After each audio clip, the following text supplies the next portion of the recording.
Eh !» se dit effarouché Nicolas. « Ce n'est rien, » dit le sage.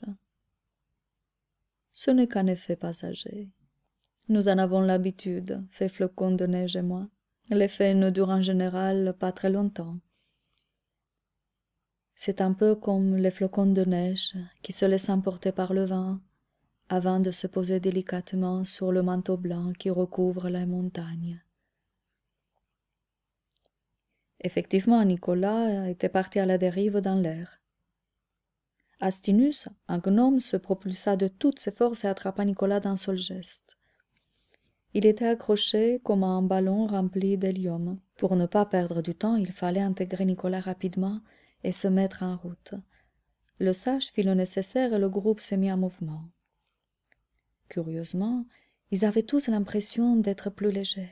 Ils ne se déplaçaient plus dans la forêt, mais au-dessus. Le paysage vu du ciel était tout simplement magnifique. La lune était enfin sortie des nuages, et les étoiles apparaissaient les unes après les autres, en toute leur splendeur.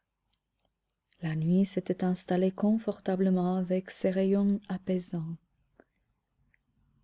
Les pointes des sapins, balayées par le vent, offraient la sensation du vertige que nous avons quand nous regardons trop longtemps les vagues de la mer. Ils étaient montés à une hauteur où ils étaient devenus invulnérables. Ils sentaient tous que le pouvoir maléfique du maître Polysius ne pouvait les atteindre à cette hauteur-là.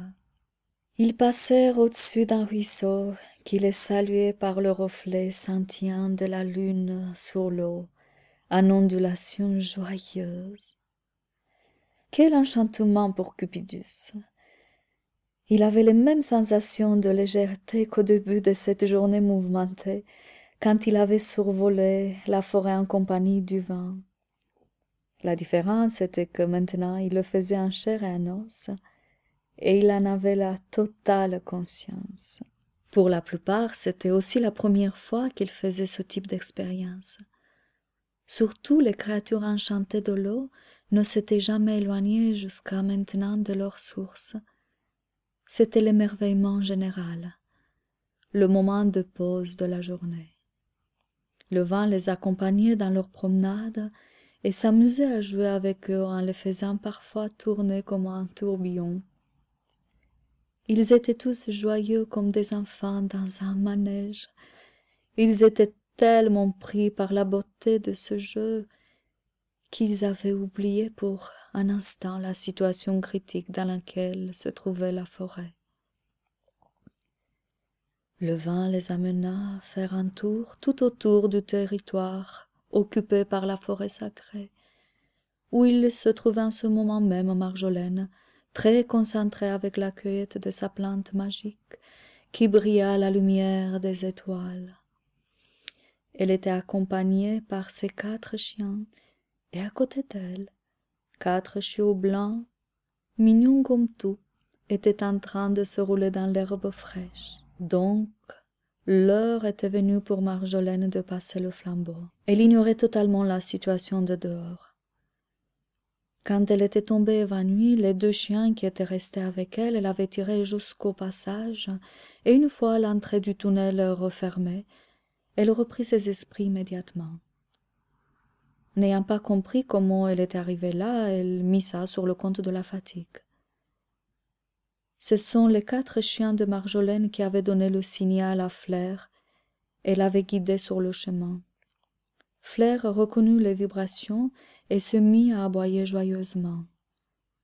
Le territoire de la forêt magique ne pouvait être survolé par personne.